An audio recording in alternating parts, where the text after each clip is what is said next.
Hi friends, welcome to Dala Kitchen. நான் உங்க நிவேதா அருண்குமார்.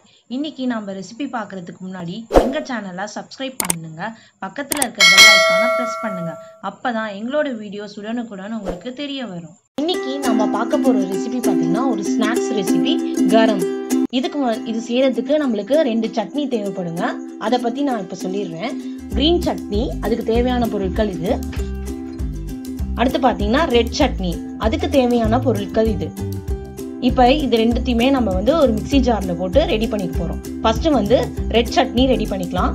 அதுக்கு ஃபர்ஸ்ட் ஒரு 4 பல் பூண்டு போட்டுக்கோங்க ஜார்ல. அடுத்து காஞ்ச மிளகாய் ஒரு 3 போட்டுக்கோங்க. ஒரு சின்ன பிஞ்ச் புளி சேர்த்துக்கோங்க. அதுக்கப்புறம் தக்காளி, ஒரு பெரிய தக்காளி 1 போதும். அதே மாதிரி ஒரு பெரிய வெங்காயம் சின்ன சின்னதா நறுக்கியது போட்டு சேர்த்துக்கலாம். சேர்த்துட்டு நல்லா ஸ்மூத் பேஸ்ட் சட்னி பதத்துக்கு அரைச்சிக்கோங்க. தண்ணி விட்டுக்கலாம். கொஞ்சம் உப்பும் சேர்த்துக்கோங்க இதுல. இப்ப ரெட் சட்னி சூப்பரா ரெடி ஆயிடுச்சுங்க. அடுத்து கிரீன் சட்னி ரெடி பண்ண போறோம். அகைன் ஜார் எடுத்துக்கோங்க. அதுல ஒரு பிஞ்ச் இஞ்சி சேர்த்துக்கோங்க. 3 பல்லு பூண்டு, அப்புறம் 3 பச்சை மிளகாய்,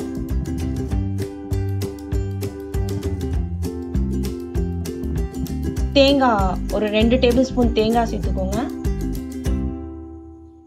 அடுத்து பொட்டுக்கல்ல ஒரு டேபிள் ஸ்பூன் சேர்த்துக்கோங்க. அடுத்து கருவேப்பிலை சிறிதளவு. அடுத்து கொத்தமல்லி ஒரு ஹேண்ட் ஃபுல்லா, ஒரு கை ஃபுல்லா கொத்தமல்லி சேர்த்துக்கோங்க. இதுக்கு தேவையான உப்பு சேர்த்துக்கிட்டோங்க. அடுத்து இதையும் நம்ம பிளெண்ட் பண்ணி நல்லா ஸ்மூத்தா சட்னி பதத்துக்கு பேஸ்ட் மாதிரி அரைச்சிக்கோங்க. இப்ப கிரீன் சட்னியும் சூப்பரா ரெடி ஆயிடுச்சு. இது ரெண்டுத்தையுமே செஞ்சிட்டீங்கன்னா கரம் செய்யறது ரொம்ப ஈஸி. ஒரு 15 மினிட்ஸ்ல செஞ்சிடலாம். ஒரு பவுல் எடுத்துக்கோங்க. அதுல பொரி போட்டுக்கலாங்க. உங்க வீட்டுக்கு எவ்வளவு தேவையோ அந்த அளவுக்கு சேர்த்துக்கோங்க. ஸோ பிள்ளைங்களுக்கு எல்லாம் ரொம்ப பிடிக்கும். நீங்க நிறையவே சேர்த்துக்கிட்டீங்கன்னா சீக்கிரமா காலி ஆயிடும். திரும்பி பிள்ளைங்க கேட்பாங்க. அதுக்காக நான் சொன்னேன். இப்போ பவுல்ல பொரி சேர்த்தாச்சுங்க. கிரீன் சட்னி அரைச்சி வச்சிருக்கோம் பாத்தீங்களா, அது ஒரு டேபிள் ஸ்பூன் சேர்த்துக்கோங்க. அடுத்து ரெட் சட்னி சேர்த்துக்கலாம். அது ஒரு 2 டேபிள் ஸ்பூன் சேர்த்திருக்கேன்.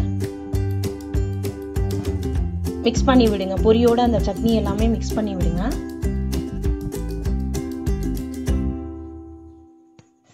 அதுக்கப்புறம் கொஞ்சம் துருவின கேரட் சேர்த்துக்கலாம். அடுத்து பீட்ரூட் கொஞ்சம் துருவினது சேர்த்திருக்கேன். மாங்காய் பிரியரா இருந்தீங்கன்னா மாங்காய் கூட சேர்த்துக்கலாங்க. அடுத்து வெங்காயம் 1 பொடியா நறுக்குனது சேர்த்துக்கிட்டோம்.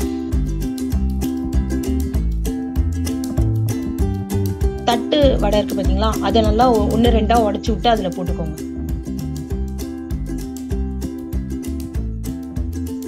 ரொம்ப நொறுக்கிடாதீங்க. அது நம்ம சாப்பிடும்போது அந்த கிரன்ச்சினஸ் தெரியணும். அதனால 1-2 போட்டீங்கன்னா நம்ம சாப்பிட்றதுக்கு ரொம்ப டேஸ்டா இருக்கும். லெமன் ஜூஸ் கொஞ்சோண்டு, ஒரு பிஞ்ச் அளவு லெமன் ஜூஸ் போட்டு எல்லாத்தையுமே ஒரு மிக்ஸ் பண்ணுங்க.